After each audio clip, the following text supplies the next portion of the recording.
ఇంక నేను గెలవకుండా ఎవరు మాట్లాడ పెద్దయ్యా మేలు చేద్దాం పెద్దయ్యా.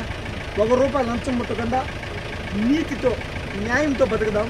ఏనా పెద్దయ్యా? నీతి న్యాయంగా బతుకుతా. నాకు దుడ్లొద్దు. అలా వచ్చినా తప్పకుండా నన్ను చూస్తే లంచాలు గించాలు తిని ఏమన్నా మోసం చేసేట్లు కనబడుతున్నా పెద్దయ్యా. చిన్నప్పటి నుంచి ఈరప్ప మనవుడు చెప్తాడు మా సమయం నాకు. ఈరప్ప మనవుడు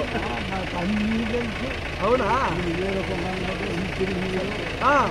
అవునా పెద్దయ్యా? మా ఈరప్ప తెలుసా మీకు? అవునా?